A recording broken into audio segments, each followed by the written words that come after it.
घेणार once more नाही, one more घेणार अजून. या वारीचं महत्त्व, आषाढी एकादशीला आणि कार्तिकी एकादशीला पंढरपुराकडे जाणाऱ्या वारीचं महत्त्व हा जगभरातल्या विख्यात अशा अभ्यासकांसाठी अभ्यासाचा विषय राहिलेला आहे. ही वारी नेमकी कुठून सुरू होते आणि त्यांच्यामध्ये अशी ऊर्जा काय येते की चालत इतके किलोमीटर ते पंढरपूरला जाऊन वारकरी पोहोचतात आणि आपल्या विठुरायाचं दर्शन घेतात, रखुमाईंचं दर्शन घेतात, त्यांचा आशीर्वाद घेतात.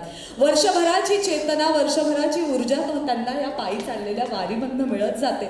आणि खरोखर आपल्या सगळ्यांसाठी सुद्धा हा आकर्षणाचा बिंदू ठरतो म्हणजे आषाढी एकादशी.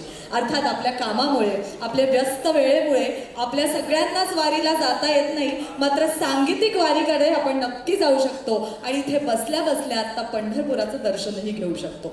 आपण आत्ता ज्या इकडे ऑडिटोरियममध्ये उपस्थित आहोत, प्रत्येक स्थळाचं, प्रत्येक नावाचं एक महात्म्य असतं, बरोबर बरोबर. तसं आपण ज्या ऑडिटोरियममध्ये आत्ता आहोत ते म्हणजे भारतरत्न पंडित भीमसेन जोशी ऑडिटोरियम. आणि पंडित भीमसेन जोशी यांच्याच संगीताने, यांच्याच स्वरसाधनेने अजरामर झालेल्या एका अभंगाकडे आपण वळतोय, ज्यातनं दर्शन घडणारे आपल्याच माहेराचं म्हणजे पंढरपुराचं.